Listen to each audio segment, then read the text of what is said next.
Hello everyone, welcome to Practical GCP.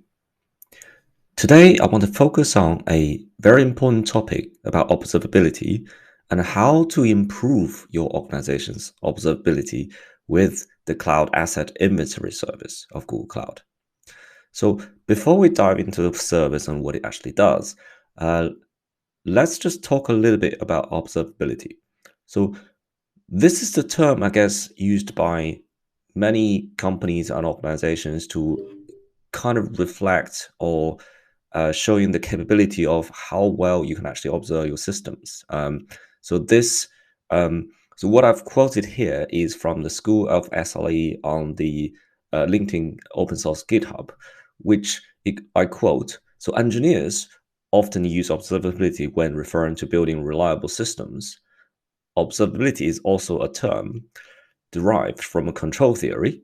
It is a measure of how well internal states of systems that can be inferred from knowledge of its external outputs."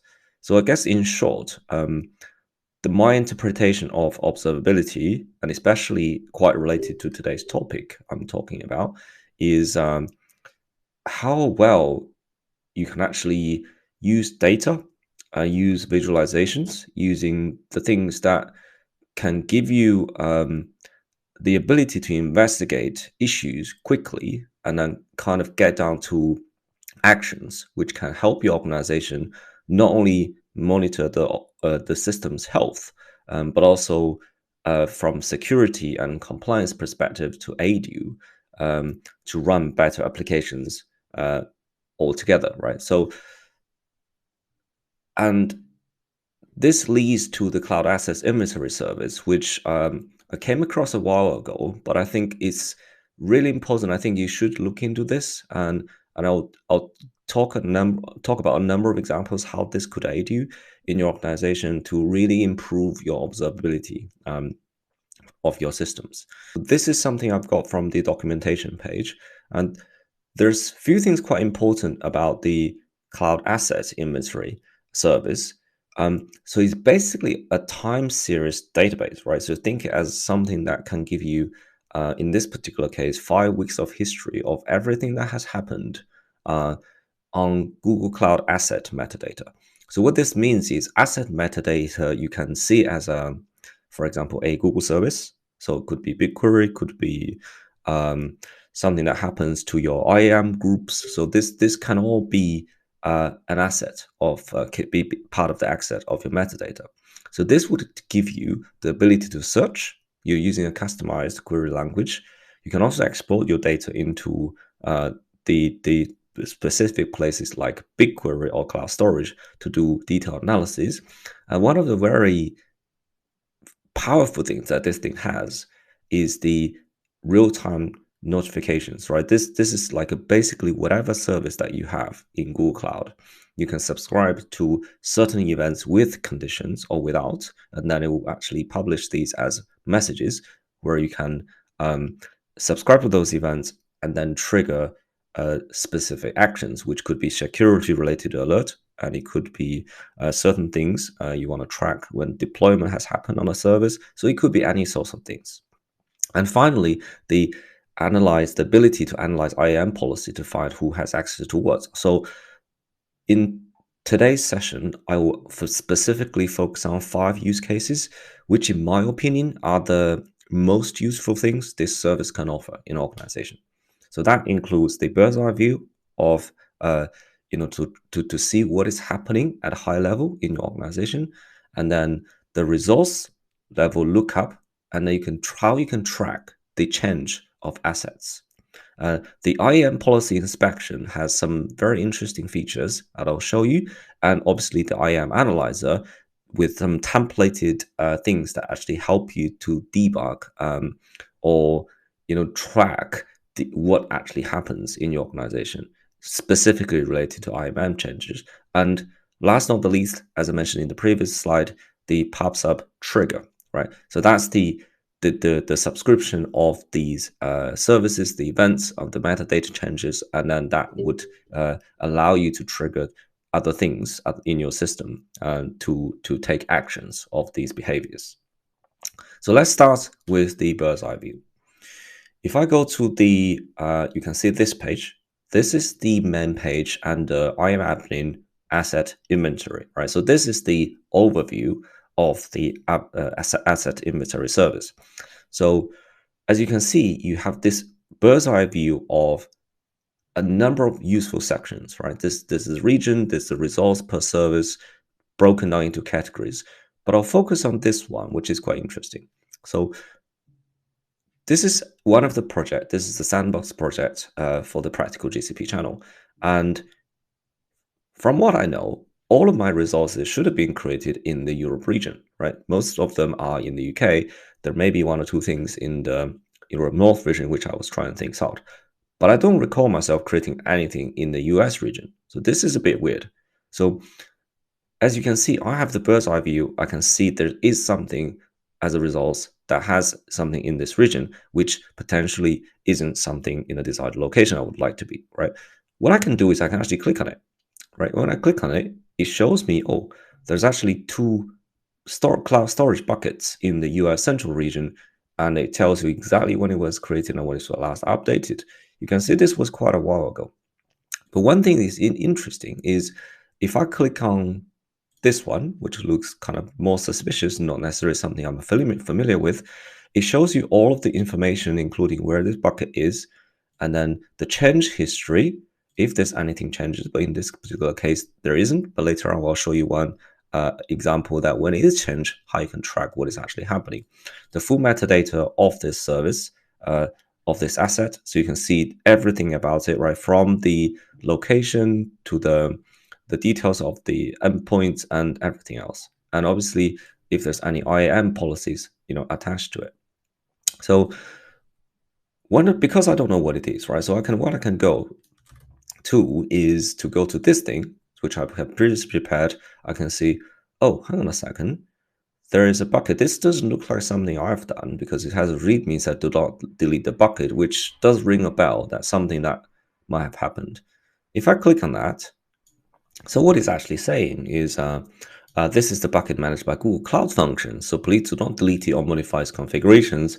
It could impact GCF, which stands for Google Cloud Functions, ability to preserve the source code and upload to your function. So this is, now you see what is going on, right? But so if you think about what just happened in there, I didn't actually know this. So, usually you don't kind of see this kind of stuff. You just have lots of buckets. There's many things that are happening.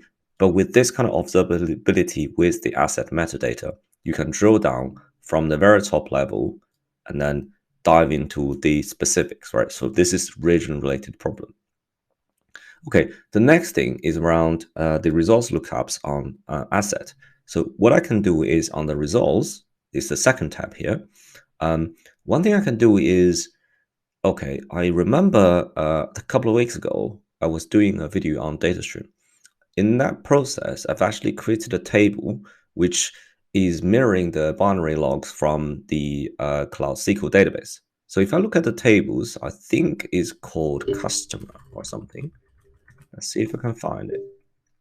Okay, so yeah, so this, you see, this is the one I've created on January the 15th, and it was updated on the 16th. Okay, what I can do is I can actually look at this and let's see, again, the same kind of information of where it is, and then the IAM policies that doesn't have any special kind of policies set in there. But one thing I really want to focus on, which I didn't cover earlier, is the change history. So the interesting thing is, because it keeps everything for 5 weeks, you can actually see, back in at the very beginning, because most of my activities in the same day, I can say, okay, this is the first one, right? You can see this is the first version, and if I compare with the latest version, you can see this is exactly like what you see in version controls, such as GitHub or GitLab's user interfaces.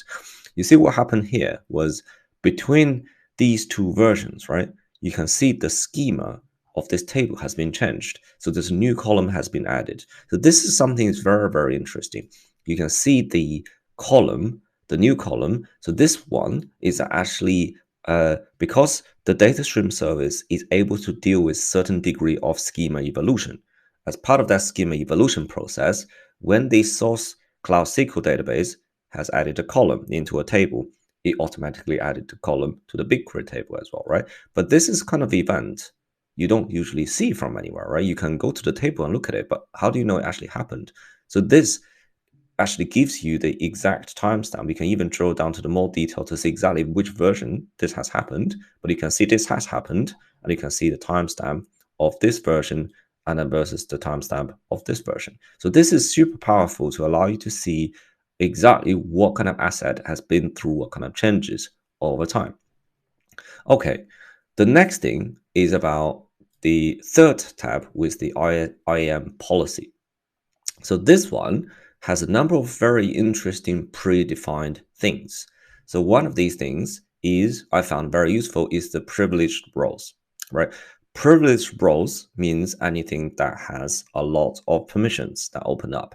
So you can see I've got something in here which doesn't look very good. This is a service account. As you can see, this is from the Google service account, which is not something I've created. But this service account, whatever it does, I believe is the compute engine one, has the editor role, which is very open up. So you see, this is something that really gives you a lot of predefined things to help you to understand if there's anything that has been opened up that's not following best practice, which you can close them off easily, right? So the other thing is that is very useful is to look for the who has access to what kind of scenario. So let's have a look here. So if I go to okay, let's go to a resource that is a BigQuery data set, right? So if you look at the data set of let's see, I think I have one I prepared earlier. Look, so this one is the mirrored data set from the data stream replication app I did, right? So if you click on that, you can see that this is a very useful thing that you can see from the IAM perspective. This is why this page is super useful. You click on a data set, right? In this case, it's the BigQuery data set, and you can see behind the scenes, it's broken down into roles. So you've got the BigQuery data editor role, the owner role, and the data viewer role. So you can see here, one of these is actually a service account that created by the data stream service. So now you see the reason being this data set didn't actually exist, right? So this data set, it only got created when this upstream system started creating tables, having data streamed through via the binary logs, right? Then this thing then action and created the data set because it created the data set and therefore is the owner of this data set. So that's what you can see. But in the organization, typically you do get asked this kind of questions and say, oh, by the way, who has got access to this data? And this will give you a out of the box solution without you need to do anything at all, right? Right. The IAM analyzer. The IAM analyzer is on the same page, right? It's not under the asset inventory, it's actually under the policy analyzer page. So that this page gives you a bunch of templates, right? So this has 10 templates here. I don't know if there's actually more, but you obviously, these are just templates you can create the query to find the things you're after, right? This can, let's just have a look at example. The one I think is mostly useful in all of this template combined is the firewall rules. So because the firewall rules is one of the top #1 reasons that you can easily open up something in an unexpected way and get hacked, right? So what this does is you can create a query and it automatically populated the things that it wants. It helps you to track with the create, update, and delete of any of these firewall rules, right? And what you can do with it is you can actually analyze it in two ways. And the simple way, let's have a look at first, is to run the query. So you can tick a number of boxes in here. Right? Obviously, all this can be done dynamically via the gcloud command or code. So you can tick these things, which gives you more information to break down your query into the users inside the groups. So if you have multiple users in the group, this can tell you all the granular details. So if I click on Analyze and run the query, now it tells me exactly, what roles in this organization that I have with what exactly, see here you've got the proxy access, the data stream proxy access, the SSH ingress from IPs, right? So you've got all of these different principles, which are email addresses, and then you can see what kind of permissions it's got. Now you can analyze, you see who can do what, right? This can do create, this can do delete, this can do update, and so on. So this is very powerful. At the same time, not only you can just see on the UI, you can also export it into BigQuery using this option. So I think I've done one earlier. You see, this is the one that I've done earlier. So it will look exactly like the same format, and then but it will have all of the details of what you've seen in there. So which means because this page doesn't really give you much, you can see, have a look on the UI, but it doesn't give you a programmatic way to analyze or build a dashboard. But if you build an automated process to just export this every day, then you can actually analyze this with Looker or Data Studio on the other side to build something that gives you better observability, right? Okay, so last not the least, the pub/sub capabilities on subscribing the event, subscribing to the asset changes, and then trigger some activities or actions, right? So this is documented well in the monitoring asset changes page, which I'll put a link below the video. So this one is basically allows you to create a feed, right? So, and then subscribe to a feed to then send real-time notifications when things get changed. So this instruction is very good. So I'm not gonna, and I tried this myself and it works really well. All you have to do is to grant the owner role. This is the only one role exists. So I'm not 100% sure if it contains anything else other than these.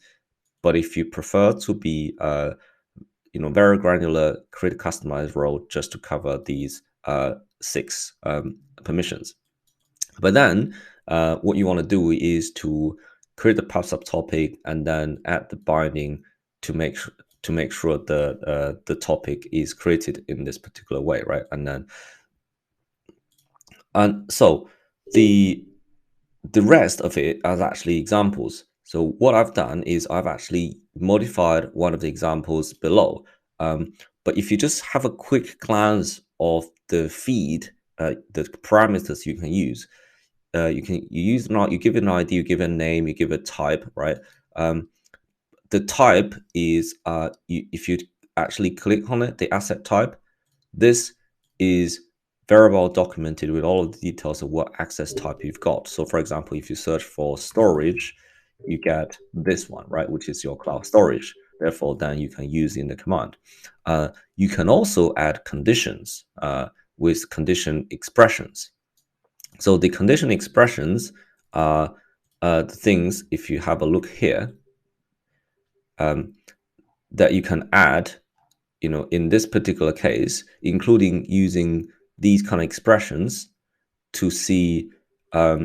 So in this particular case, you can see if it's only going to send the notifications if these conditions are met, right? So you can, if you prefer to just, whenever there's a change, you get the whole payload of that service, then you can do it. Or you can create specific ones, such as this, to only track the things that are interested to you, that you're going to do specific actions as a back of that. So so then here it has given you some template, and also below, this is the one I've used to try it. You just need to give it, this is basically tracking the project of the given one, and then you specify the name of the asset with the resource types. In this case, is specified as a BigQuery table. I'm not entirely sure I'd fully understand this, but so because it's here is says the asset name is the bucket, and then below it says this is using a BigQuery table, and the explanation doesn't really make a lot of sense because it has this notice to say it doesn't actually track what's actually happening.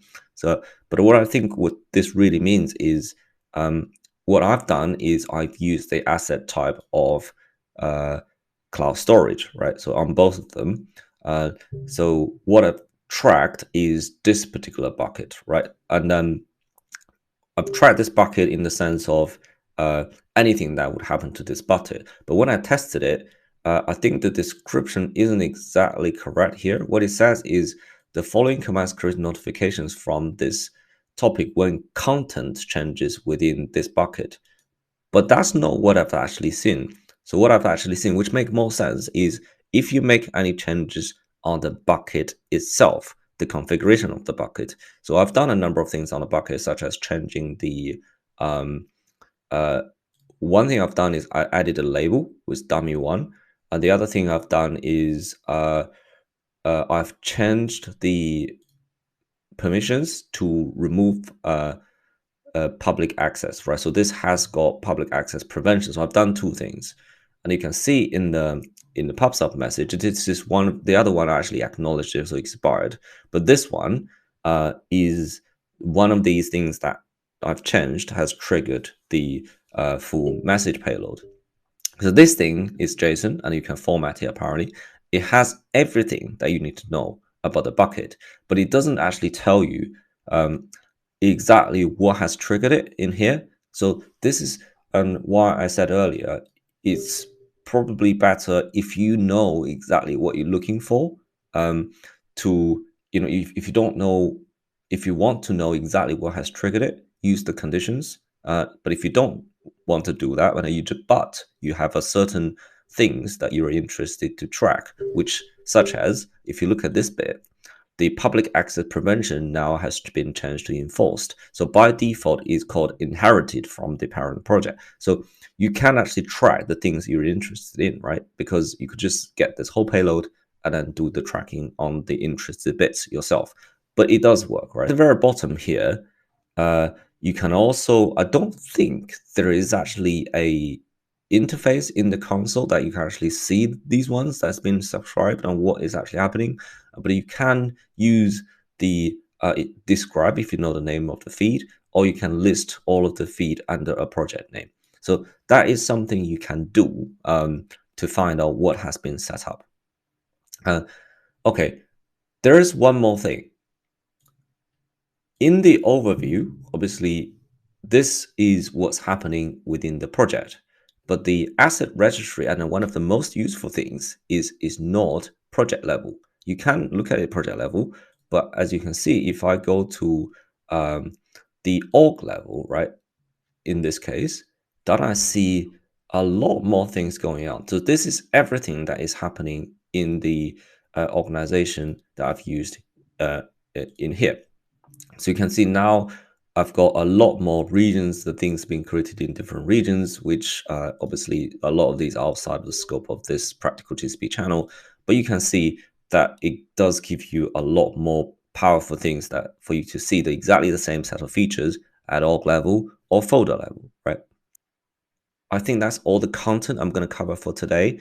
And in my opinion, the Cloud Asset Inventory service has a lot of rich features to really help you to track things, to analyze things, to draw down things with bird's eye view, and also subscribe to the things that you're interested in, the event you're interested in, and action at the back of those things.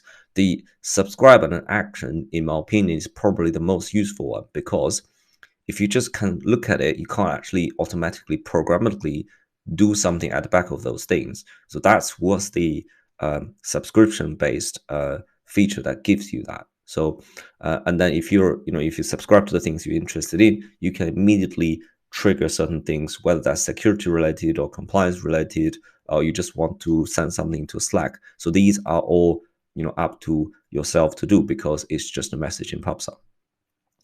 Okay, so that's the end of the session, and thank you very much, and I'll see you next time. Go, go, go!